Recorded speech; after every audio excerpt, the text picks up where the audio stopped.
नमस्कार दोस्तों, मैं हूं दिनेश के वोरा। बहुत बहुत स्वागत है आपका डेली न्यूज इंडिया 1.0।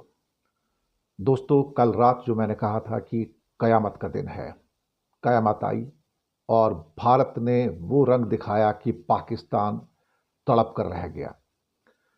सिवाय आग और आग के क्या कहते हैं कि बड़े बड़े गोले आपको हर जगह दिखाई दिए। भारत की ओर से चौतरफा हमला था ये। भारत की नेवी, भारत की एयरफोर्स और भारत की सेना और साथ में हमारी मिसाइल और ड्रोन फोर्स, उन्होंने पूरी ताकत से हमला किया। लेकिन हीरो कौन रहा? अल्टीमेटली हमें इस बात को काउंट करना पड़ेगा। रात को कराची को दहलाया आईएनएस विक्रांत और हमारे फ्रिगेट्स ने, नेवी के फ्रिगेट्स। पहली बार नेवी ने 1971 के बाद किसी युद्ध में शिरकत की, यानी कि लगभग 54-55 साल के बाद। और कराची का पोर्ट दहल गया पूरा का पूरा। कम से कम नहीं तो 10 धमाके वहां पर हुए हैं। आईएनएस विक्रांत के अलावा, जिसे कि पाकिस्तानी सिटिंग डक कहते थे, और उन्होंने कहा था कि विक्रांत है क्या, ये तो चलता फिरता शहर है, इसको तो सिर्फ 2 मिसाइलों से हम डुबो सकते हैं। तो आखिरकार डुबो के दिखा दे फिर। फिलहाल तो कराची का जो पूरा पोर्ट है वो जल जल कर धू धू करके जल रहा है। इसके अलावा हमारा एक एंटी मिसाइल सिस्टम जो है, एंटी डिफेंस सिस्टम जो है, आकाश, लोग आजकल S-400 की बात कर रहे हैं, जो कि बेसिकली हम ये कह सकते हैं कि S-400 जो है, सुदर्शन चक्र का नाम रखा गया है, जो रशिया से प्राप्त हुआ। और उन्होंने सभी मिसाइलों को मार गिराने में सफलता पाई, बल्कि जो पाकिस्तान के 3-4 जो फाइटर एयरक्राफ्ट गिराए गए, उनको भी मार गिराने में सफलता पाई है। और आकाश नाम का एक और हमारा डिफेंस सिस्टम जो था, उसने भी तहलका मचाया और पाकिस्तान से आने वाले क्या कहते हैं कि सभी जो बड़ी बड़ी मिसाइलें थी उनको रोक पाने में वो कामयाब रहा।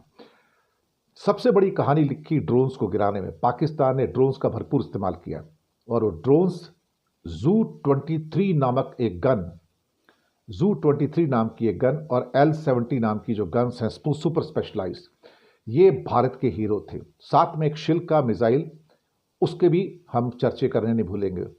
मुझे लगता है कि कल काउंटर ड्रोन ऑपरेशन के दौरान 50 से अधिक ड्रोन्स को नष्ट किया गया। हवा में ही सारे के सारे फटे।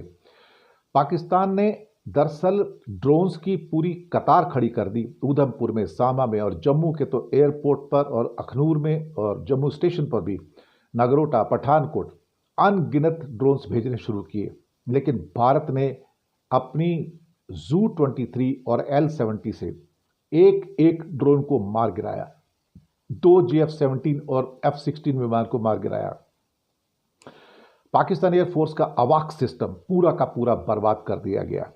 इसके अलावा जब भारत की मिसाइलें पाकिस्तान पहुंची और उन मिसाइलों ने पाकिस्तान का सरगोदा, सियालकोट, लाहौर, इस्लामाबाद, कराची और बाकी मुल्तान में जितने उनके एयर डिफेंस सिस्टम थे वो सबको ध्वस्त किया। भारत के एक भी एयर डिफेंस सिस्टम को पाकिस्तान ध्वस्त नहीं कर पाया और पूरी तरह से कोशिश की कि बहुत कुछ हो। साथ में L-70 जो हमारी गन थी ZU-23 के साथ, उसने सारे के सारे काउंटर ड्रोन ऑपरेशन में 50 से ज़्यादा ड्रोन को नष्ट किया। दरअसल L-70 जो एंटी एयरक्राफ्ट गन है और सोवियत मूल की ZU-23 जो है और एक शिल्का यूनिट्स जो है, इन्होंने बहुत बड़ी तबाही मचाई। S-400 ने देखा जाए तो कई मिसाइलों को हवा में ही ख़त्म कर दिया। उनका निशाना बहुत बड़ा था, लेकिन अल्टीमेटली जो हुआ वो सबके सामने है। भारत के ये हीरो रहे आईएनएस विक्रांत, आकाश, S-400, शिल्का, L-70, ZU-23, इन्होंने पाकिस्तान के हर ऑपरेशन को नाकाम कर दिया, पूर्ण रूप से नाकाम किया, कहीं का नहीं छोड़ा। मुझे लगता है कि इन्हें सैल्यूट किया जाना चाहिए।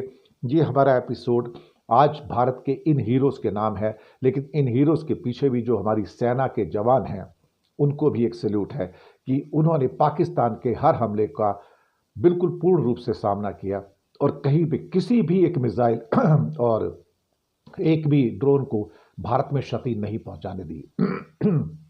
इससे पता लगता है कि भारत की जो प्रिपेयर्डनेस है वो कितनी बड़ी है। धन्यवाद आपका।